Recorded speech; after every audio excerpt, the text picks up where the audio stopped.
Welcome. So a few of you were part of the last discussion. I'm going to start the same way I did last time. Just a little bit of an introduction about who I am and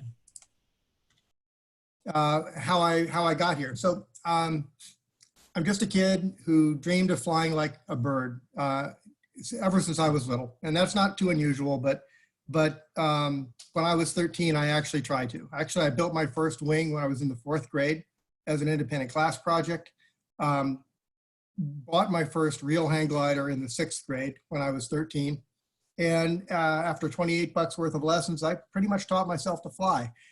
And that wasn't all that uncommon in the mid 70s, frankly. I mean, a lot of people got just enough knowledge to go be dangerous, bought a glider and taught themselves, but recognize that I'm doing this at 13 and 14 years old, pretty much on my own. And that was unusual. That was even unusual at the time.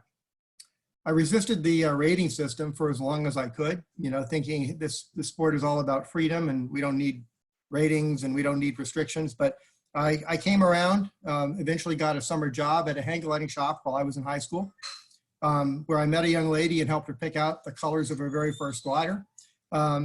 Later, I became an instructor. I started flying in competitions and actually placed 3rd at the World Invitational Aerobatic Championships in Telluride in the mid 80s. In college, I flew about 4 days a week. Somehow I still managed to graduate and finally got a real job, but I've never lost my passion for flight or my desire to share it with people who are interested. And that young lady pilot and I got married. We've shared many memorable flying adventures and still are together 43 years after we met. So hang gliding, needless to say, has had a really big role in my life. So more introduction. So everybody has heard the old adage that there are old pilots and there are bold pilots, but there are no old, bold pilots. And there is some truth to that, but the point really is that bold is subjective. So first of all, safety should always be the most important consideration in aviation, and in hang gliding, it's really no different. But somehow I've managed to fly for 46 years, and I've never been injured in a crash. I mean, not even a little bit. And I don't mean to suggest that luck doesn't have a part of that, but really a lot of careful risk analysis and reasonably good decision-making combined with enough practiced experience to keep me out of trouble. The aerobatic and XC flying that I've done might be viewed as bold. And like I said, bold is subjective. But I'm proof that you can have a long, enjoyable, and injury-free career as a hang glider pilot, whether you're cautious or bold. But if you choose to go the bold route, you are going to need to continuously develop your skills and your judgment. And those two things in combination are the key to safety. Now, I have my share of there I was, thought I was going to die stories to tell, and I will indulge you at the end of the presentation in a few of those. And those are situations where my decisions were less than sound, and I recognize that, and those experiences have fundamentally changed my flying from that point on, and that's a big part of the lesson. So what am I going to cover tonight? Awareness of your surroundings, both before and in flight. A concept called normalization of deviance, and this is related to Mike Meyer's article that some of you may have read. Objective assessment of your skill, experience, currency, and the margins that you leave when you're flying. Equipment, maintenance, and inspections. Your attitude and your emotional state, and we'll touch briefly on the use of drugs and alcohol and flying. Diversity of experience and unconscious bias projection.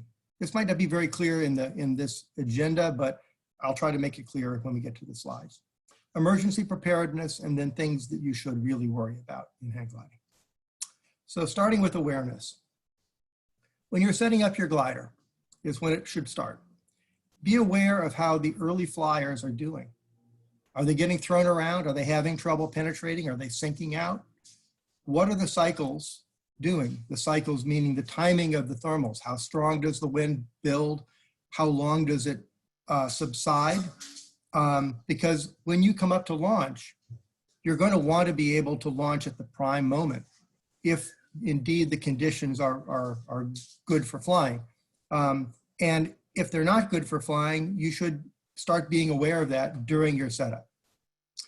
Also assessing your personal fitness. So your emotional state. Are you ill? Are you fatigued? Are you stressed? Have you been taking any kind of over-the-counter medication? These are all important factors.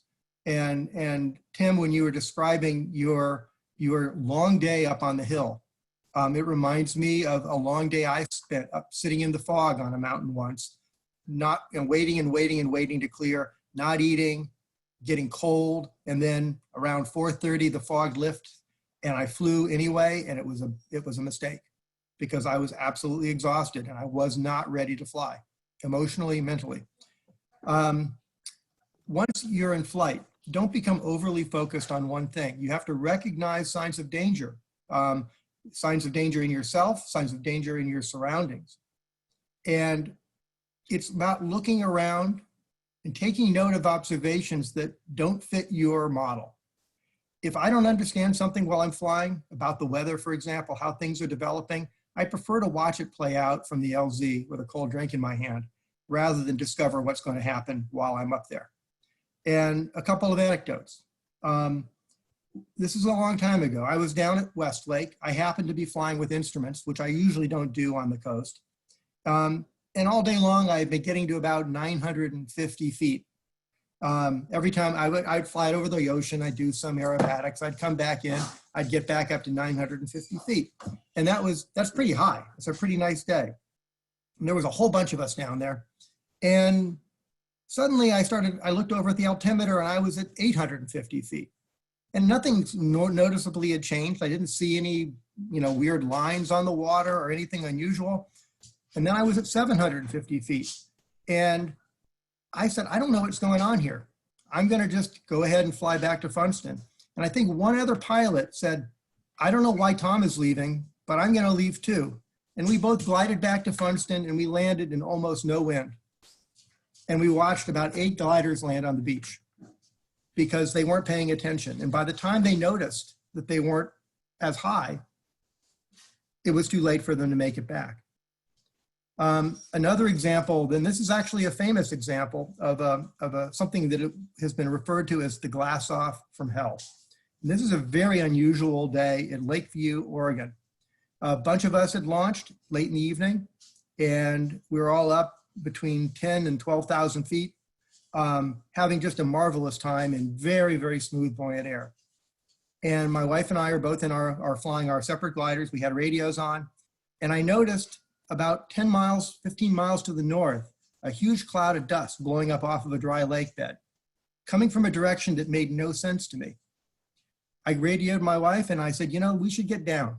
Let's head out. So we flew out over the LZ and burned off thousands and thousands of feet of altitude. As we descended through the last 100 or 200 feet above the LZ, we flew through about a 30-degree drop in temperature, a little bit of turbulence. We landed in no wind. And we started breaking down. Within a half an hour, the winds were blowing 40 miles an hour in the LZ. One glider tumbled and threw a chute, and most of the pilots had to turn and run because of a huge gust front that was blowing through. It was being aware of looking around continuously of things that weren't an immediate threat. But if you're just focused on your Vario and the glider next to you and getting over the next mountain, you'll miss those things. So it's important to always to listen to your inner voice.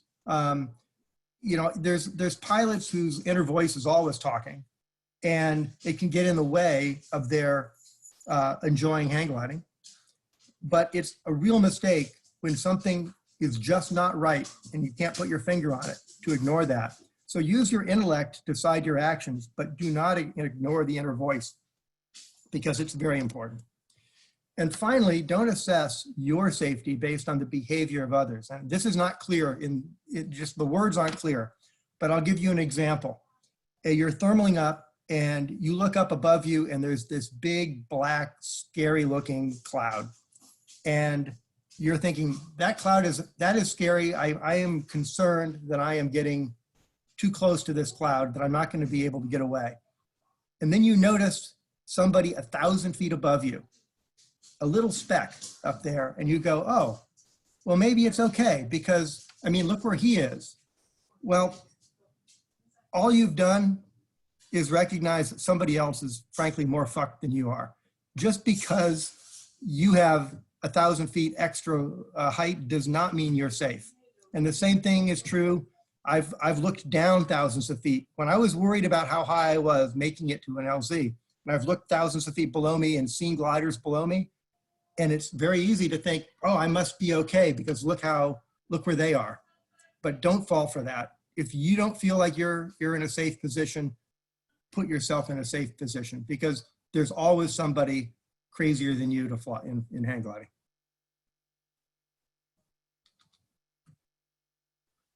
Normalization of deviance. So this is what Mike Meyer's article is about. It's a tendency we all have to equate positive outcome, to confuse positive outcome as evidence of a good decision. So you take a risk, it pays off, nothing bad happens, therefore it was the right choice.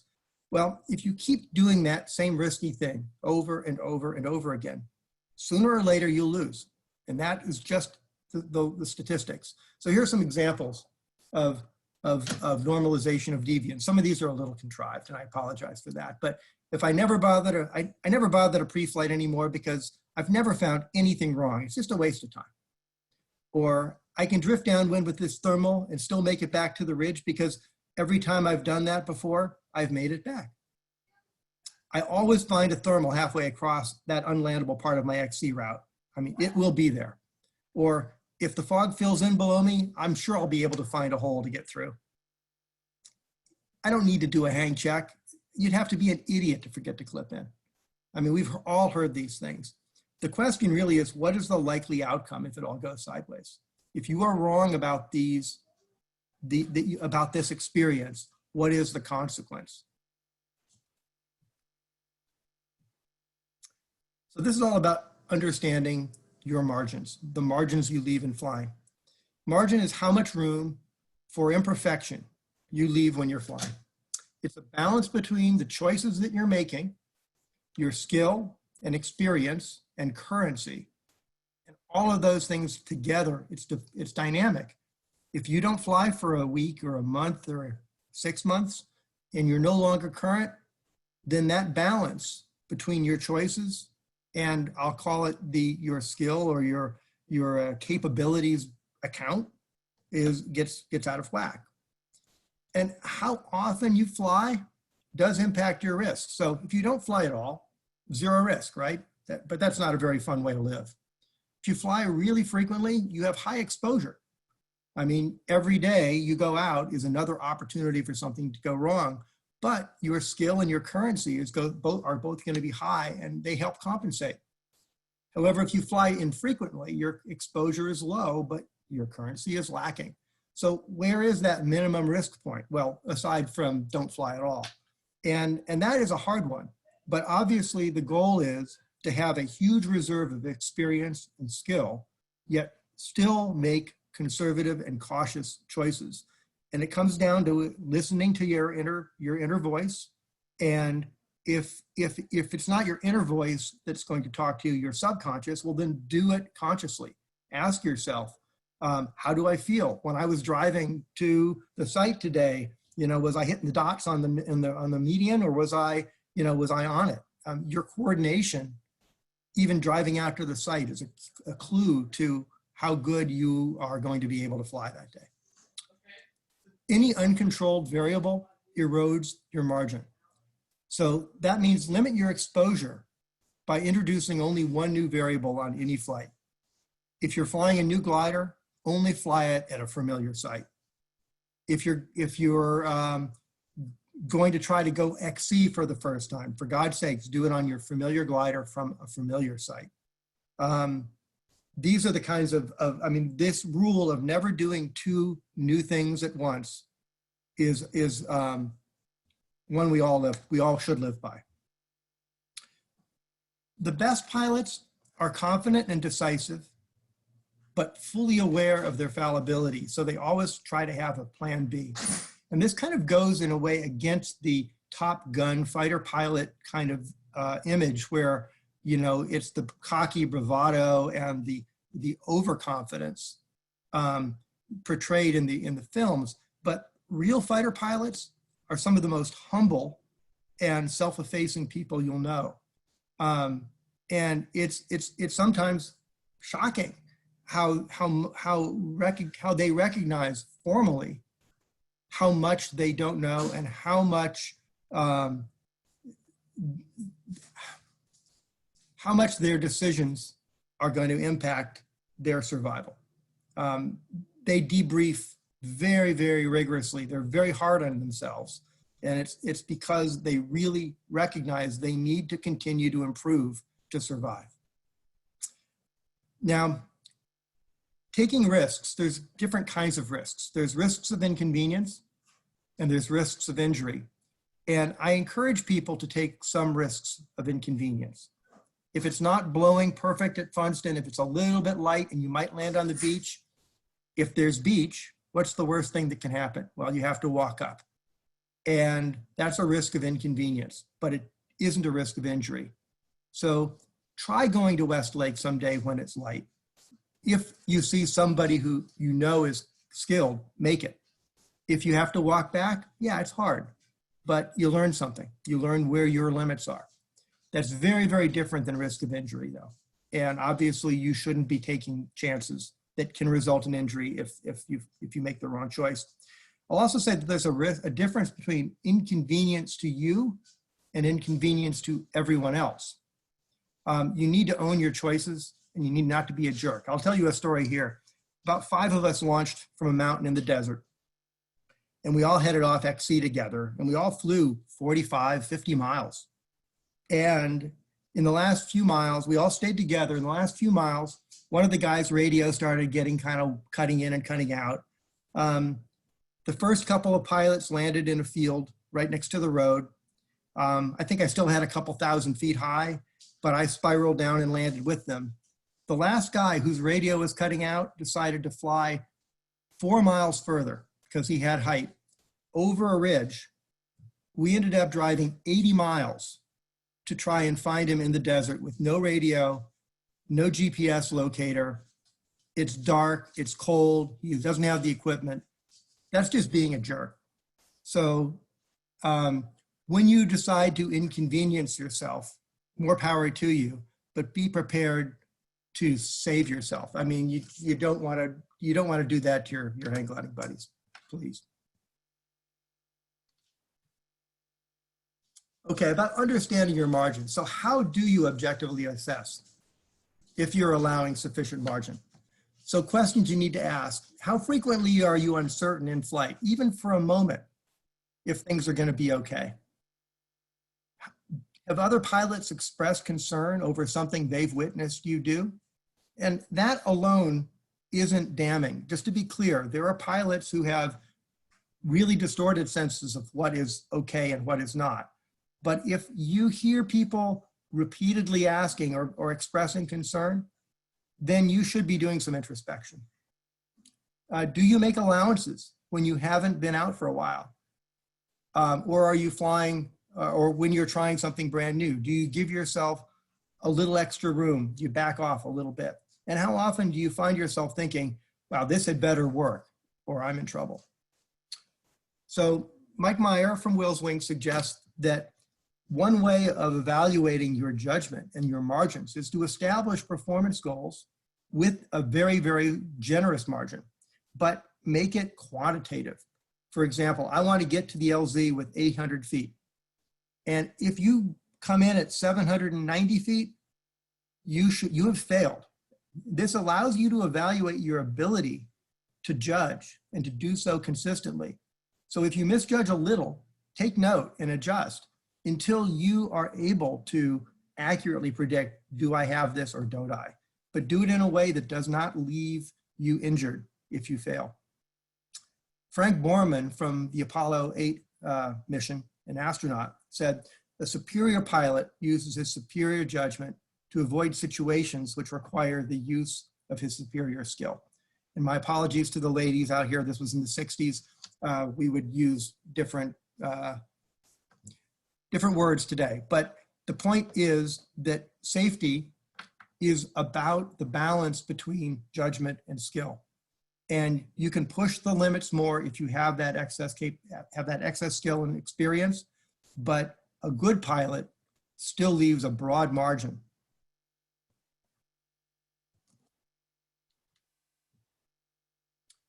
A little about equipment maintenance and inspection. This is another place where the normalization of deviance I was describing is really prevalent.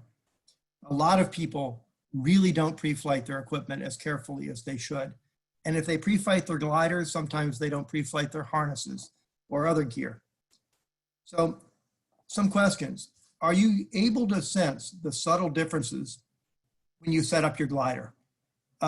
When I set up my wing, I know exactly what it feels like when I pull the wings out, when I tension the crossbar, when I slide the ribs in.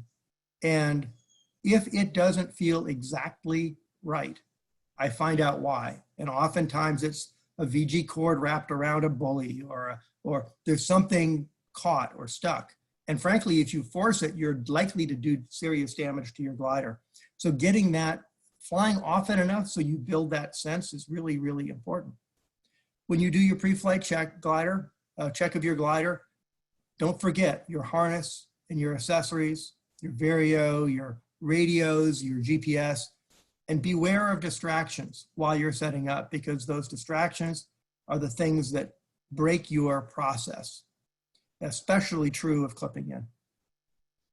Periodic inspection of your airframe and your chute, getting your chute repacked, is also really, really important. And it's easy to let seasons go by and forget that it's been a while since you've had your sidewires looked out, or you've checked your leading edges for dings, which is really hard to do these days. Part of the question is, how and where is your equipment stored and transported? Do you leave it in a clubhouse? Do you leave it on your car at night? Does it ever really leave your sight? If the glider is not in your possession 24/7, I mean, if it's not in your garage locked up where you know that it's not getting something dropped on it, there is always the possibility that something happened. Whoever did it may not know what they've done might have actually threatened your life. So it is important to have your glider, your sail taken off your airframe occasionally, maybe every year or two, and really do a thorough inspection. Personal attitude. Okay. I had a question for you, Tom, if you have a second. Yeah, Billy, please. A couple of times you've mentioned the idea of currency of flying often enough that you know the feel of your glider, for example. Yeah. Do you have a sense of how often that is, or does it vary by pilot? I think it does vary by pilot, and it varies by your level of experience. When you have flown long enough, you can take a month or two off and jump back into flying and very, very quickly pick up where you left. But that may not be the case when you're starting out. Those breaks may have a much more significant and detrimental effect on your progress. But I think it comes down to comfort as well. I think if you're not flying enough, you kind of know it. And I know that is hard. That's not the kind of quantitative answer you're probably looking for. I would be concerned if you're not flying a couple of times a month. That would be sort of near minimum, unless you have so much experience that you can afford some erosion of your currency. Gotcha, thank you. No, that's exactly the kind of answer I wanted. Okay. So intermediate syndrome. This happens to a lot of pilots, and it's characterized by overconfidence and a sense of invulnerability. And it's even more painful because everybody around you sees it, and we know where it leads.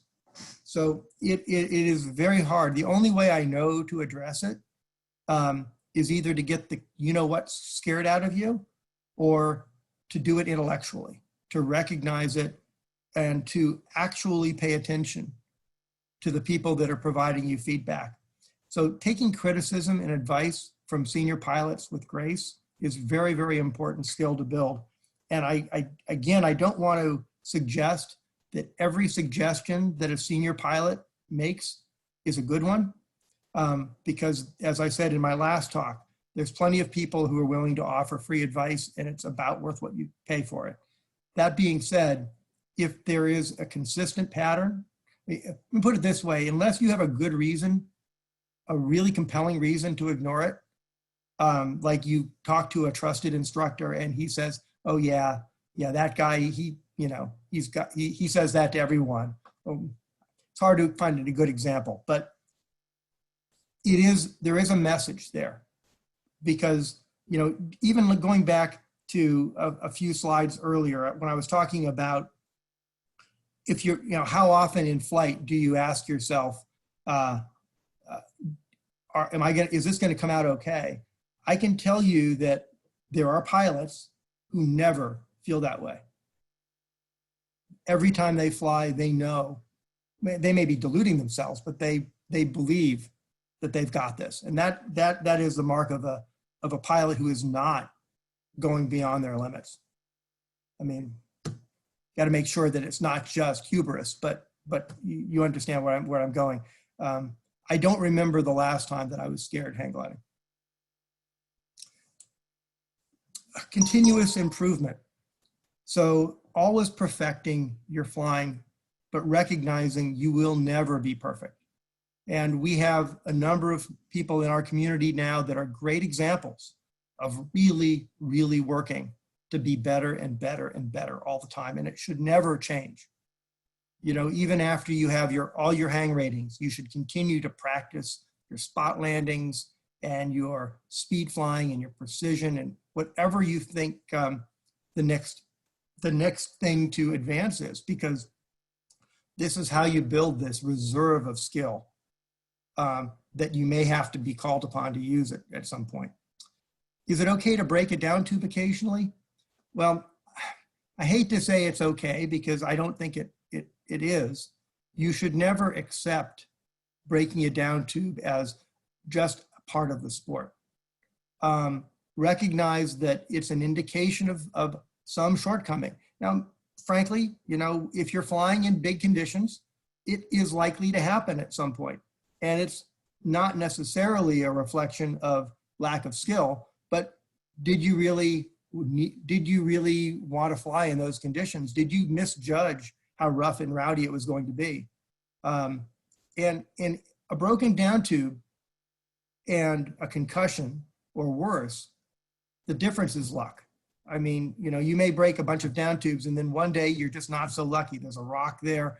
So it isn't okay to break down tubes, because it's a clear indication that there's something missing either in your skill or your judgment. If it's a repeating thing, especially.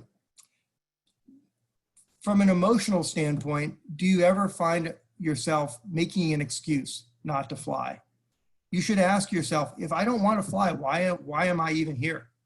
It just means that there's something fundamental going on in your flying that needs to get fixed, because this is supposed to be fun.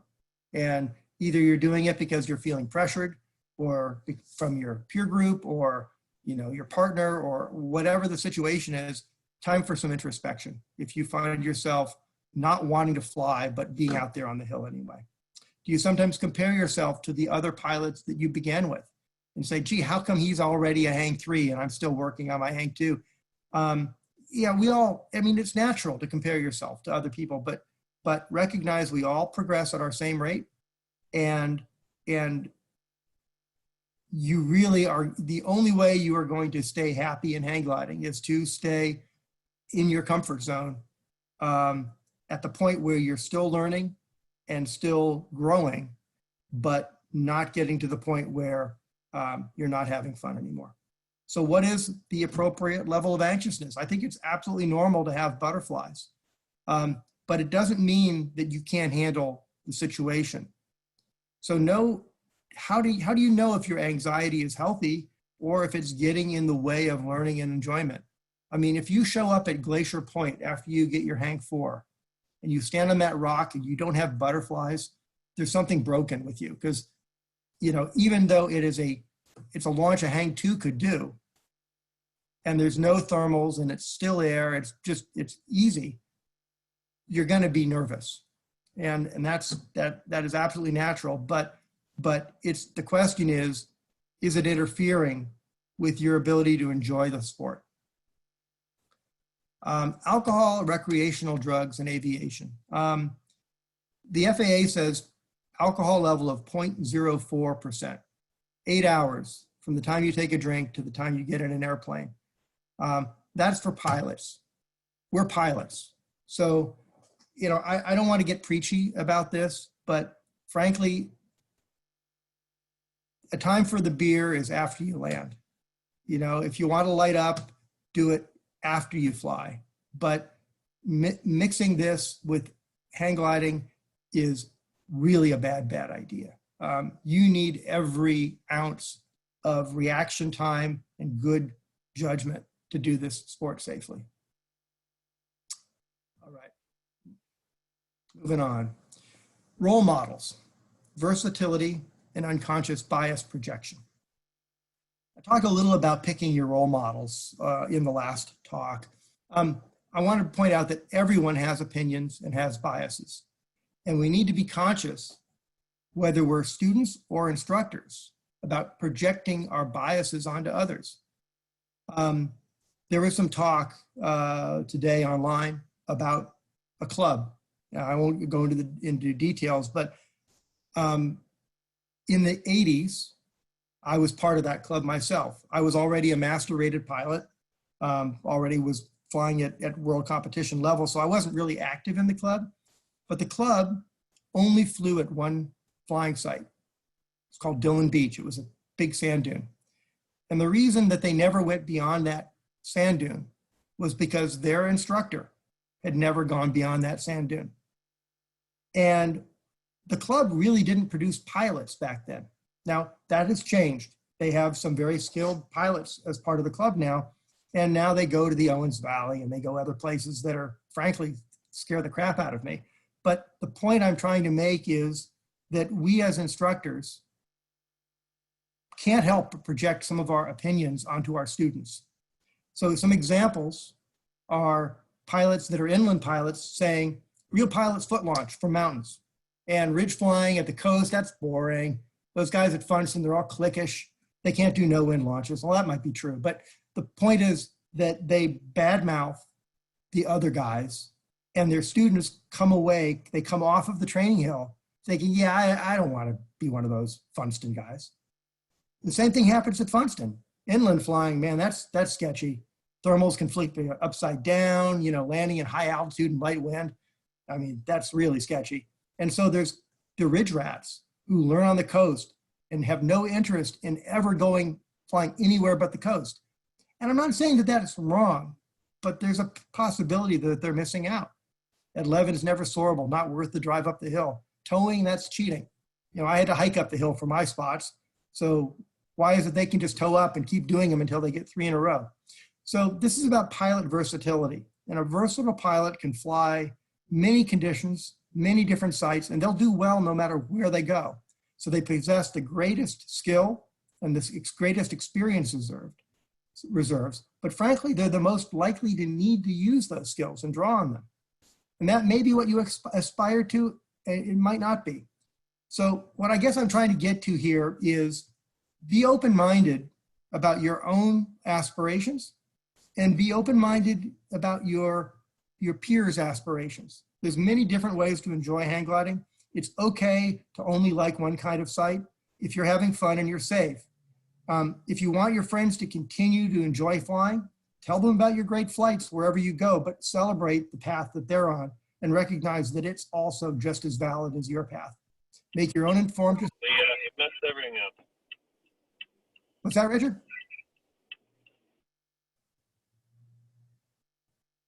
Okay, Richard, you might want to mute your mic if you don't. I'm going to mute him real quick. Sorry. Okay, no worries. Oh. And also recognize that your instructors have biases too. So if you find yourself not interested in flying in a site different than the one you learned at, ask yourself why. It might be that you really reached that conclusion on your own. but perhaps it was your instructor and their own prejudices leading you that direction. Let's talk a little about emergency preparedness. Parachute is obviously an important part of our gear. Are you ready to use it? Do you practice when you're flying, finding that deployment handle? Have you ever gone to a chute clinic and do you really know what it would be like to deploy? Have you already decided when you would throw your chute? What is the criteria? Because thinking about that when you need it is too late. You need to be able to react immediately. And while it sounds a little bit morbid, you really do want to think about that emergency chute on every flight, even though the likelihood of ever needing it is very, very low. So the next thing is, what do you carry in or on your harness? And this is more geared to pilots that are beginning to fly cross country, may find themselves in a situation where they have to basically save themselves. In my harness, I have a hook knife for myself to cut myself out of a glider if I need to, whether it's because I'm being dragged across the desert by wind in my parachute, or perhaps I land in the surf. I have a spot locator. I carry a roll of paracord, a water purification filter. I have a throwdown wind streamer that I have on my down tube when I'm flying, so that if the winds are so light that I can't tell which direction I want to land, I can throw this down at a few hundred feet and watch it fall to the ground and see which way it lays down, so that I know which is the most advantageous way for me to make my approach. Landing downwind in a 1 or 2 mile an hour breeze is no big deal unless you're at 6,000 or 7,000 feet or 8,000 or 9,000 foot density altitude in the desert. And at those points, at those speeds, you need all the help you can get in terms of not basically pounding in. Your 2-meter radio and an extra battery pack fully charged. I carry cash stashed in my harness, a space blanket, and of course, plenty of drinking water. When we fly on the coast, do you lock your carabiner? The ocean is a huge, huge threat to us. It's not hard to miss it's not hard to not land in the ocean, but people do it all the time. When I fly at the coast, I turn my beaner lock so that it is just barely engaged. I don't screw it, 5 turns further than it needs to be, because the likelihood of my needing to get out of the glider quickly is, to me, much greater than the likelihood I'm going to fall somehow on the gate of my beaner and break it. Can you exit your harness with your eyes closed? Oftentimes, the fastest way out of a glider in the surf is to get out of the harness. And do you know first aid, CPR, and wilderness survival? If you're starting to fly cross country and fly out in the desert, you should have these skills, not just for yourself, but of course for your flying buddies. What should I worry about in hang gliding? Well, the number one thing is complacency. Whether it's forgetting to hook in, not doing a careful pre-flight, not paying attention to your surroundings, this will kill you. And hubris, as I was talking about, when you start thinking, man, I got this, that is when you have to be very careful. Now, tongue-in-cheek, lawyers, right? Lawyers and the rules and the disappearing of our flying sites because of lawsuits is a huge thing we have to worry about. But let's talk about the threats that we can do something about. Thunderstorms, virga, microbursts, gust fronts, dust devils. They're all way, way bigger than we are. And I don't care how good a pilot you are, we have no business flying in conditions where these kinds of things are within miles of us. Be careful about pilots who are unaware. We talk about how important it is for us to be aware, but when you're flying in traffic with people who aren't looking where they're going or not paying attention at all, it makes for a really bad day. Of course, we have to worry about the shrinking number of hang glider pilots and frankly, the eventual extinction of this most fantastic sport ever dreamed of. That's really what keeps me up at night. That's part of the reason I'm here talking with you all tonight. So I'm going to do a little confession here, and I'm going to talk about there I was, thought I was going to die stories, just because I don't want to leave you guys with the impression that if you do all the things that I just described, that nothing bad can ever happen. But for me, it was about learning. So once upon a time, parachutes were held in place with just Velcro. And this is a video you can find on YouTube, yours truly, doing a buzz job on a training hill because somebody had a video camera out. And that white thing coming out of my harness is my parachute. And this didn't end that well. Well, it actually ended amazingly well. I didn't break the glider. I didn't bend a down tube. I didn't get hurt. I stuffed the parachute back in the harness. I took back off and flew back to Funston. So all's well that ends well. But you know something? I was about to fly to Westlake. And I didn't know that the parachute was bulging out of the harness container. And if this had happened down there, I would have blown back into the houses and the power lines. So it's recognizing how close this could have been to a disaster that has fundamentally changed the way that I pre-flight my harness. Of course, I have the harness safety pins in my chute, like everybody does now. This is what happens when you fly with other pilots who are unaware. This is a head-on collision at Fort Funston. I saw the other pilot, they never saw me, and there was nothing that I could do in the time I had to get out of the way. And this glider, I was able to land. I wasn't able to deploy, I was far too low. I was able to top land the glider. And you can't really tell here, but that sail is torn from just behind the leading edge to the trailing edge in 2 places on the right side. That was my luckiest day in hang gliding, I guess. Dust devils. This dust devil I just pulled off the internet, but I flew into one just like this. And I thought it was gone. I had flown miles and miles and miles without any lift. Saw this beautiful dust devil and said, well, at least over there, something is happening. No intention of flying into this monster. Then it disappeared. And I said, oh, wow, interesting. Just a huge cloud of amorphous dust in the air, 1,000 feet above the ground. I was down around 800 or 900 feet, about to get to this dust cloud, thinking it was going to be just a big fat thermal. When I looked down and I saw on the dry pan below me what was really going on. And the dust devil had just moved across a particularly not dusty spot. And what I did was pretty much like Soham's video, if you've seen that. I did it twice in a row within about 5 seconds. Once like Soham, and then I got turned around and uncontrollably flew back into it again. But the glider held together, didn't have to throw. I was frankly scared to throw because that dust devil would have dragged me God knows where. So give these monsters respect. There are pilots who fly in them. I would not get close to something like this unless I was thousands of feet above the ground.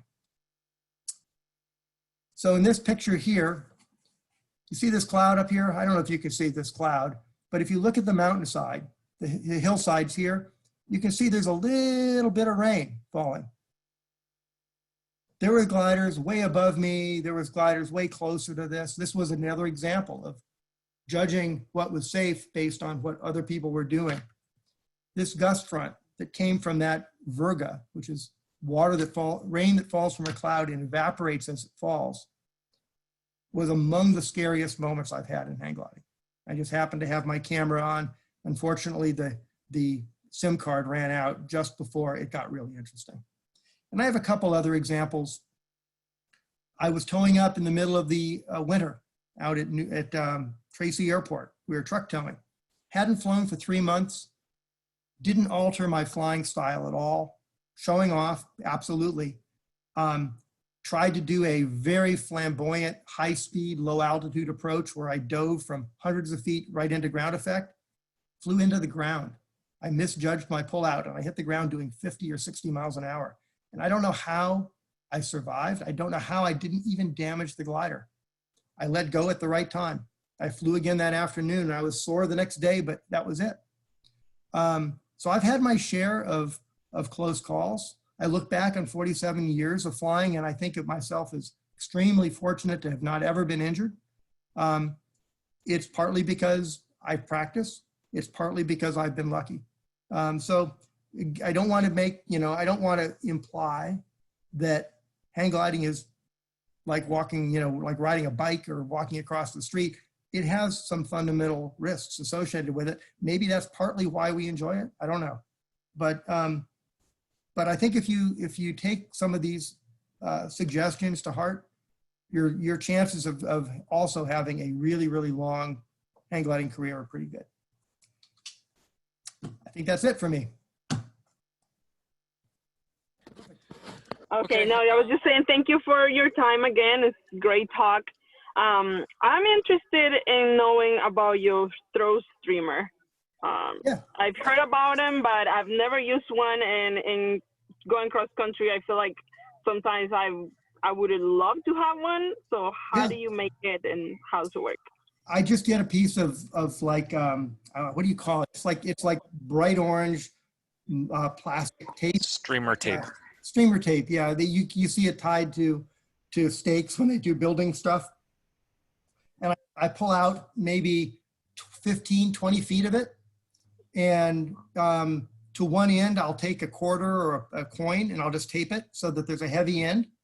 And it's a good idea if you can find like some way of marking which end is the heavy end and which end is the light end. Maybe have some yellow, like a foot of yellow and then a bunch of orange. But the point that I just roll it up into a little bundle, and I have it on my down tube with a piece of, my glider has a piece of bungee cord where the BG cord can be stored. And I just loop it under that bungee cord on one of my down tubes. I fly over a big field, I'll do 360s and I'll try to kind of see if I can judge the wind.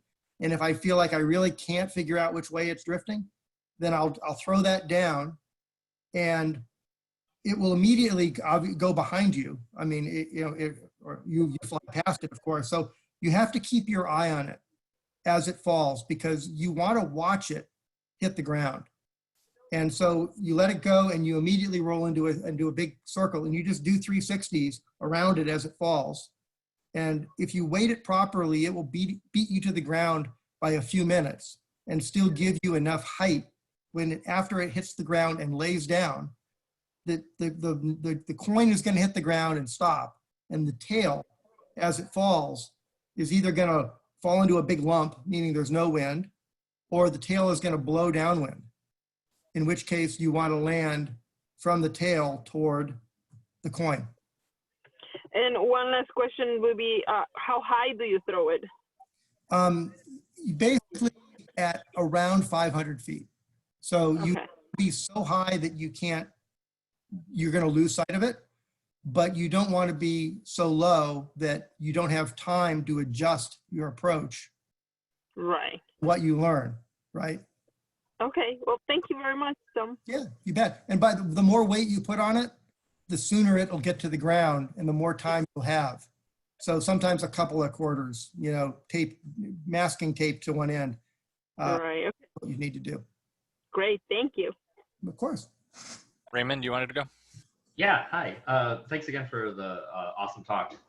So I like what you were saying about taking things with a grain of salt, but if there's a repeated pattern of feedback that you're getting, that makes sense. I'm curious if you could extend that advice a little bit into new sites.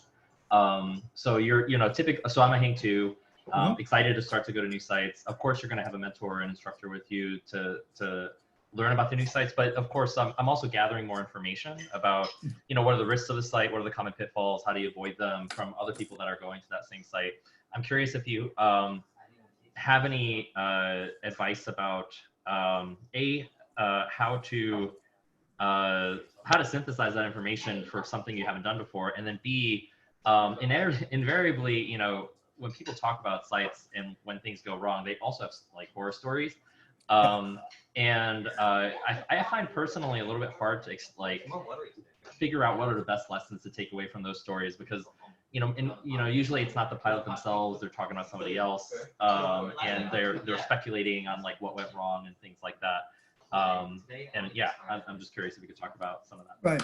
Well, like always, you have to consider the source. So if it's a bunch of, brand new threes or advanced twos talking about some other hang two, recognize that, frankly, none of them might know what they're talking about. That being said, the instructors probably have a far better perspective, unless they are partially to blame for a student getting themselves into trouble. Then they may be defensive and trying to cover their butts, right? Maybe they shouldn't have launched this person in the first place, given the conditions and that person's experience and equipment, and they feel bad about that, so they're trying to not. So you really have to dig around and really understand what are the motivations that have people. Why are they saying what they're saying? Talking about one thing new at a time. If you're going to go to a new site, everything else, your equipment, everything else should be pretty familiar. So if you've never thermaled before, going to a new site to thermal, as opposed to basically doing some beginning thermaling at a place like Ed 11, I'm just as an example, where you might be very comfortable, right? You don't want to do your very, very first thermal flight if you've never climbed in a thermal, where you absolutely need to climb to make it to an LZ, for example. There's one site in particular, Hull Mountain. Are you familiar with Hull Mountain? No. Okay, so Hull is a place where, it's not a highly regulated site. It's a 6-to-1 glide to the landing area, and it's something like 5,000 feet vertical. The launch is around 7,000 feet. So a hang 2 going to Hull Mountain, which happens all the time, it's a high altitude, high density altitude launch. It is a long, long way of unlandable terrain to an LZ. And there may be turbulence and there may be headwinds and all sorts of things. Well, a lot of those things can be mitigated by picking when in the day you launch. Launching before 9 in the morning you can pretty much eliminate the likelihood of lots of sink or lift on the way out. So it becomes a sled ride. Now, what's the new thing there? Well, it's a new site. I suppose sooner or later you're going to fly a new site and a high altitude launch at the same time, because those kinds of things, are kind of linked, right? But it's about trying to minimize those variables when you go to a place like that. Thanks very much. And Tom, thanks so much for this. I really appreciate it. It's been a great presentation. I was wondering if you could talk a little bit about, so I'm a very long time hang two and have had long gaps. I did on my introduction on the fledgling site that, marriage and kids and family all kind of got in the way, but I'm now at a point where I'm trying to get back into it. I'd love to hear a little bit about your experience as to, what is bold for a hang two perhaps isn't bold as you get stronger in your capabilities and you move forward and understanding a little bit more about how to fly, and obviously that comes with gaining experience and obviously moving up from hang 3 to hang 4. Can you tell me a little bit about how you kind of approached that, just maybe mentally, as to when you felt ready? Okay, well, I wasn't ready to do this a month ago, but now I feel comfortable doing this, whether it's a task or just something that shows that you've moved kind of the next level. Yeah, sure. That's a good question. It's a little bit hard because I got my master rating in 1982. It's been a long time since I was learning at the way you're talking about learning. I hope that I've continued to learn ever since. Maybe a good example, let's see. I'm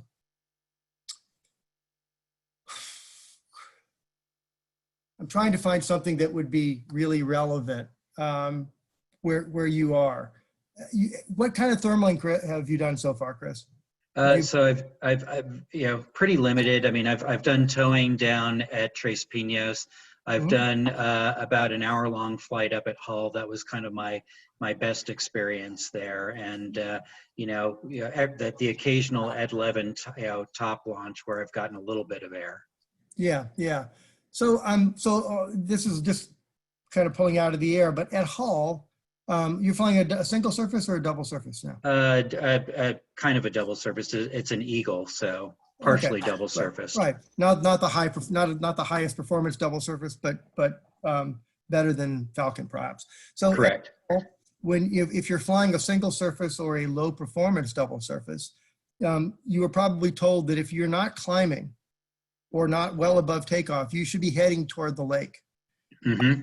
Continually working your way down. And if you do that, you work every thermal, you catch up, and then when you fall out of it, you head toward the lake. You don't ever turn around and fly away from the LZ when you're not in lift. Right.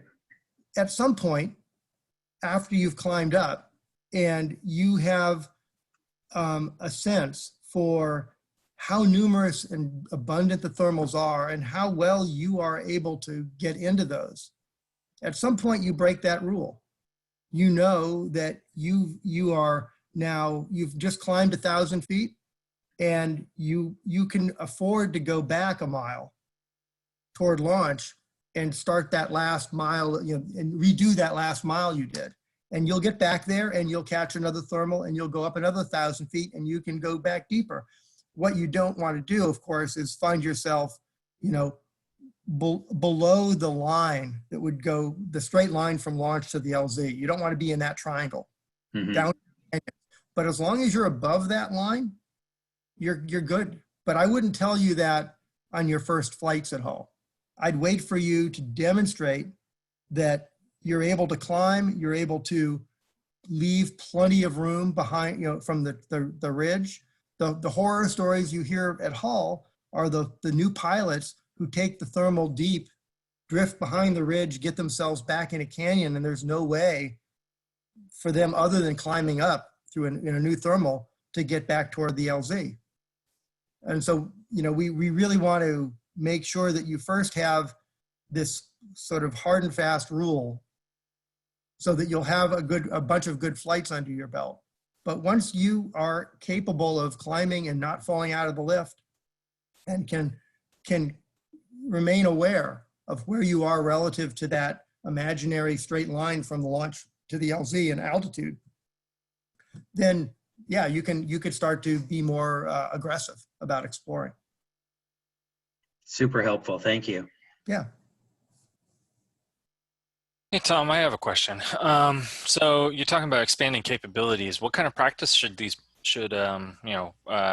specifically hang twos, but obviously higher rates, what should they be doing on a regular basis to make themselves more capable? What do you think are like the pain points, the most important things that they should be practicing? Well, clearly your launching and landing is where people get themselves in trouble. And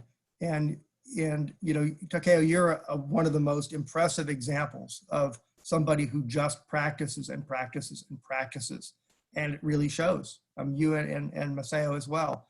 Thanks, sir. Model in that. And that is exactly the kind of perfection, working towards perfection, that everybody ought to be doing. We talked a little about Funston and how many pilots view it as boring, or, there is so much, and I know you know this, so much we can learn there, because we don't have to focus on staying up. We can focus on tuning into our gliders. There were days when I would do 30 landings and limited only by my awareness that my fatigue was going to start interfering with my ability and judgment. So I stopped, not because I felt tired, but I was recognizing that I was eroding my margins. Okay. But all of those landings, even if they happen to be into a 10-mile-an-hour headwind, builds skill margin that is transferable to other places. Getting comfortable with your wing in the air. As a hang two, you should be comfortable at altitude, gently stalling your wing, slowly pushing the bar out until it's mushing, and then the nose drops and you pull back in and fly away. Then what happens if you just hold it there, right at that edge, where you're not really flying, you barely have directional control, but you're feeling that edge. And this you do in smooth conditions, of course, not in real rowdy thermals. but explore the range of controlled airspeeds. Fly fast. You're going to need to learn to fly fast before you transition to your double surface glider.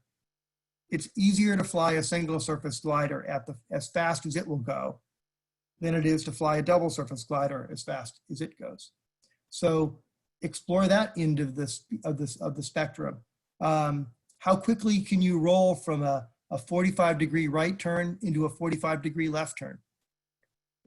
Doing that in smooth, still air. Then when it comes time to reverse direction in a thermal, you'll have those kinds of tricks under your belt. So it's about not just floating around. Explore, figure out what the limits of your abilities are, the limits of your glider, and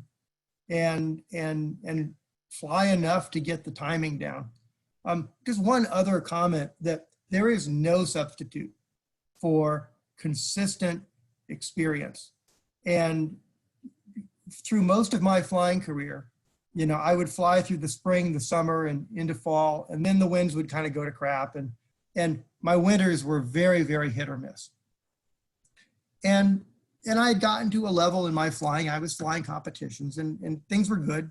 But one year we opened up a site here in the Bay Area, a very advanced site, and it was on my way to work. And I started stopping there on my way to work to check the wind. And I was flying through the winter 3 or 4 days a week, 5 days a week in a really technical, challenging site. And the craziest thing happened. Come the spring, that entire season, not once did I land that wasn't voluntary. I never sunk out. I flew until I wanted to every time I went flying, and I landed when I was tired. And I didn't know what was going on. I had my first 100-mile flight that summer. It was remarkable what that kind of consistency can do for your ability, even when you're already at the highest levels of ratings. So, you guys are flying a lot, you and Maceo. Maho is down there now. Hopefully she's going to be flying a lot because she's in paradise now for She's flying more than we are, actually. I bet she is. It's going to make a huge difference. So to Chris's point, it's been kind of on and off. You can learn, you can have fun, but the key to real advancement in this sport is to really immerse yourself. And if you can fly that kind of consistency, you can't hardly help but get really good. One special note to Chris. So Masaya and I, like Tom mentioned, that the winds go bad in the winter. Typically, at least until 2018, we would basically tow all winter. And the first flight of the new year for most people is like April, and we're flying all the way through January, February, and into April, May. And so when the season is on, we're usually still pretty sharp. So having that a separate skill like surface tow or aero tow increases your capability and your flexibility for flying, as long as you understand the risks and you're able to mitigate them. So that's all I'm going to say about that. Actually, it's me. I know that I'm not a pilot, but I admire you all guys for what you do. You guys are awesome. I'm here too. Hello. Hi. And thank you, Tom, for the talk. Even you, me, Tom. as not as a pilot, This is all very helpful. If at any point I make up my mind to decide to start flying, but I doubt it. So my question for Tom is, I know that you said one of the things that you guys worry about, and even me as a spectator, is the low amount of hang glider pilots. And so I'm curious to hear from you. Why do you think it's happening? Why is the sport disappearing? Is it a cool thing? So I don't know. Yeah, I mean, there's a lot of factors involved. There's a lot of other ways that people have today to spend their time. That's what I think. That's one thing. I mean, I have 3 kids, and none of them have ever showed any interest in hang gliding. And I've been careful to try to not, force an interest into somebody, and having them do it for the wrong reasons would not be satisfying. But you know, it's confusing to me in a way. This seems like such an amazing thing. You know, thinking about how long man has dreamed to be able to have done something like this, and finally it's available, and it's not expensive. You know, people spend a lot more on skiing or golf. A mountain bike costs the same as my my carbon fiber hang glider. So, you know, so I think it has to do with all of the different options that there are out there. Paragliding is clearly eroded, or what's the word I'm looking for? There are people who are going to encroached. Yeah, I think there have been hang glider pilots, potential hang glider pilots, who have gone instead into paragliding, and paragliding is awesome. I mean, I think there's lots of things that make it extremely attractive compared to hang gliding.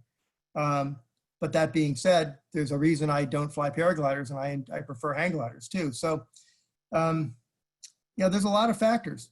We don't have schools really like we used to. When I was coming up in the sport, there were 4 active hang gliding schools in the Bay Area. There were something like 26 domestic hang glider manufacturers in the US. We would go out to Fort Funston, and hang gliders would be parked from the edge of the cliff all the way past the parking lot, nose to keel, waiting to launch. And I mean, that's how popular, and we prayed for the sport to lose popularity because we had to wait to fly. You know, we had a rule that only 10 people could go up, or 7 people at a time. So you'd have to wait, and you could only fly for half an hour, and then they'd blow a whistle and make you come down. So, you know, we can say that we should be careful what we wish for, huh? Well, there's that, exactly. But the truth is, you know, our one domestic hang gliding manufacturer is just barely hanging on, right? They build amazing gliders, and luckily they're good enough to get us to go out and sell our Sport 2s to buy Sport 3s, and our T2s to buy T3s. But I worry. I mean, all the principals at Willswing are now in their 60s. They're going to want to cash out at some point and retire. And I hate to think that the one remaining U.S. Well, I mean, there's a few actually still. Northwing builds gliders too, but historically, Willswing is the last man standing. But you know, I think it comes down to this. It's up to us as a community to represent this sport in a way that people see as being interesting and exciting and attractive. It's the people that have kept me in the sport all these years. The flying is awesome, right? But I have never found another activity that has been the same combination of camaraderie and support. When I see things happen, as we have occasionally within the community, that are divisive, the infighting that I see, it really pains me. I think there is a possibility, a potential, that there could be significant crossover from paragliding into hang gliding, and vice versa. If we were a little less judgmental about paraglider pilots, they're great people. They're just like us. For the most part. And I think we should embrace the paragliders. It doesn't necessarily mean I want to mix it up with, you know, 80 paragliders in a thermal. That scares the hell out of me. But I do think there's things that hang gliders can offer to the paragliding community, and vice versa.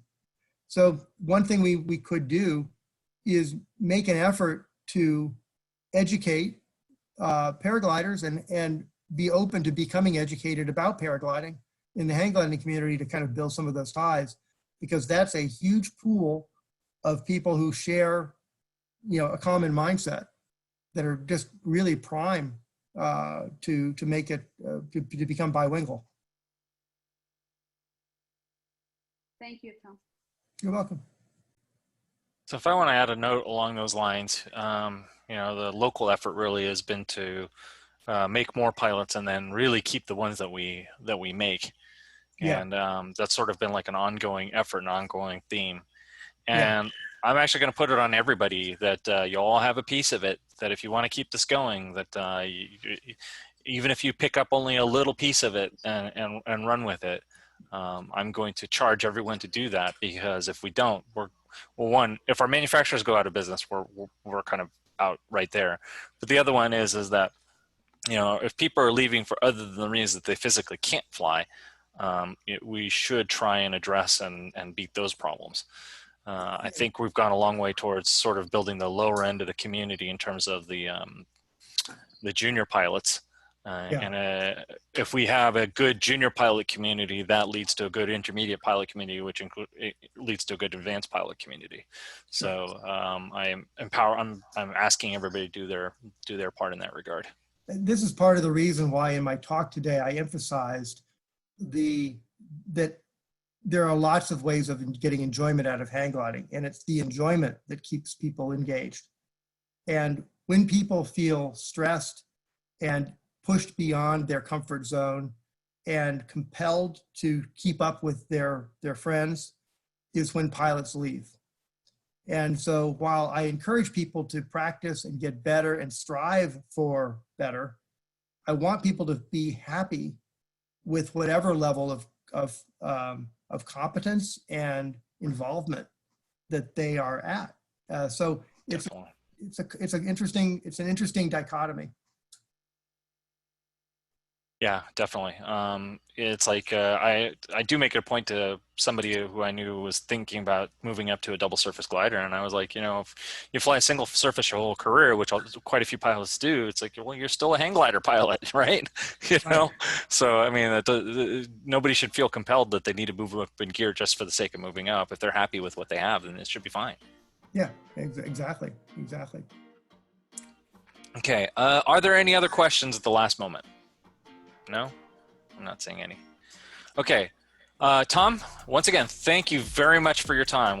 I really appreciate it. I mean, the preparation and the knowledge that you've put into this has really gone a long way towards making this a success. Obviously, it looks like you've got a couple other topics that you want to talk to, and of course, we're eager to hear from you in that regard. But at least for this point, thank you very, very much. I'm calling this the Mentor Series, so you're starting us off to a really good start. Later on, I do want to include some other wise, aged ones in our sport and see what they have to say. It looks like I've got at least a couple of good volunteers from the local area, but I'd like to keep this going. And if you're willing, maybe even have you come back after your initial series. Well, I'm looking forward to it. I got lots to talk about, and this has been really, really fun. Awesome. Okay.